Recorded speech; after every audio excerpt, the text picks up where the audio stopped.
பாண்டிச்சேரி பவலரன்காரன் சாவடி. பஸ் இங்கே நிறுத்திக்கினாரா. பின்னாடி பார்த்தீங்கன்னா எத்தனை வண்டி?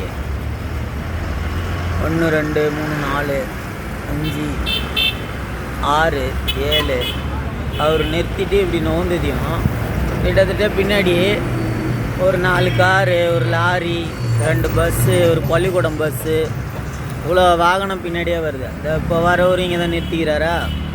எதிர்க்கையும் பாருங்கள், அந்த கோயில் வாசல்லே ஒருத்தர் நிறுத்திக்கிறார். அதாவது இந்த கோயில் தூங்குமணி ரைட் சைடில் உழவர்கரை நகராட்சி, அதாவது ரிஜிஸ்டர் ஆஃபீஸு மேரி.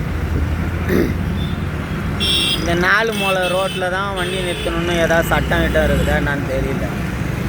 ஒன்று இதுக்கு பின்னாடியே நின்றுணும், இல்லை இதை தாண்டி வந்து இங்கேயாச்சும் நிற்கணும். எதுக்குமே இல்லாமல் கரெக்டாக அந்த 3 மூலை ரோடு, 4 மூலை ரோடு இல்லை 3 மூலை ரோடு, அது ஸ்ட்ரைட்டாக போனால் இந்திராஞ்சலை, ரைட்டில் போனால் பாவனர் நகர், இப்படி இப்போ இந்த ரோடு இப்படி போனால் நேராக வில்லியனூர், விழுப்புரம் மெயின் ரோடு. இவங்க வந்து இந்த ஜங்ஷனில் தான் நிறுத்தணும்னு எதாவது இருக்குதா. இவங்க நிறுத்துறதுனால பின்னாடி பின்னாடி ஒரு 10 பேர் 20 பேர் மொத்தமாக சிக்னலுக்கு, மொத்தமாக இந்த பக்கம் மூலக்குளம் சிக்னலுக்கு, கம்மன் நகர் பஸ் ஸ்டாப்புக்கு, இவங்களாம் மொத்தமாக இவங்களை கூட்டின்னு போய் இவங்க என்ன பண்ண போகிறாங்க. ஒரு ஒதுக்கு புறமாக நின்றா பக்கத்தில் இருக்கிற ஒரு ரோட்டில், அதாவது ஒரு பஸ் 2 பஸ் போகிற அளவுக்கு இந்த ரோடு இருக்கும். போகிற வழியும் சரி வர வழியும் சரி. இவங்க ஒரு பஸ்ஸை ஒழுங்காக நிறுத்திக்கிட்டா அடுத்த பஸ்ஸு போகிற வழியில் பஸ்ஸு, லாரி, காரு, பைக்கு எல்லாம் போய்கிட்டே இருக்கும். ஏன் அதை புரிஞ்சிக்க மாட்றாங்கன்னு தெரில. நேற்று ஒருத்தர் சொல்கிறாரு, உனக்கு மட்டும்தான் டைமா, எங்களுக்கு டைம் இருக்குது, நாங்கள் வந்து டைமுக்கு போகணும் வரணுன்னு. இப்போ அவருக்கு மட்டும்தான் டைமிங்கா, மற்றவங்களுக்கெல்லாம் டைமிங்கே கிடையாதா? எல்லாரையும் என்ன போகிற அலுவலகத்தில், பள்ளிக்கூடத்தில், போகிற இடத்துலலாம் என்ன கேள்வி கேட்காம இருப்பாங்க அதிகாரிகள்?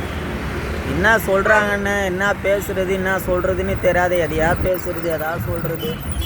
ஒருத்தர் பஸ்ஸை வந்து கரெக்டாக அங்கே பாருங்கள், பேரிகார்டு கட்டை இங்கே வந்து நிறுத்திட்டாரா. இவருக்கு பின்னாடியே வந்து ஒருத்தர் நிறுத்திக்கினார்.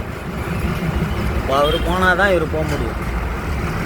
அவர் போகலைன்னா இவரும் போக முடியாது. இவர் போகலைன்னா பள்ளிக்கூடம் வேணும் லைனாக பாருங்கள், அந்த கடைசி வரைக்கும் வண்டி நிற்க தெரியுதா. இவர் வந்து நிறுத்திட்டு இப்படி போகிறதுக்குள்ளே ஒரு 25-30 வண்டி இங்கே நிற்கிது. இவங்களுக்கு இது புரியுதா இல்லை வேணும்னு வீம்புக்குன்னு பண்ணுறாங்களான்னு தெரில. போக்குவரத்து உயர்திரு ஆய்வாளர் ஐயா அவர்களே, இவங்களை தயவு செய்து கூட்டு வச்சு இவங்களுக்கு கண்டிப்பாக நீங்கள் கிளாஸ் எடுங்க. சாலா இறைவனின் சாந்தியின் சமாதானமும் குறைவின்றி நிறைவாக உங்கள் மீது உங்கள் குடும்பத்தார் மீதும் உண்டாகட்டுமாக. ஆமீன்.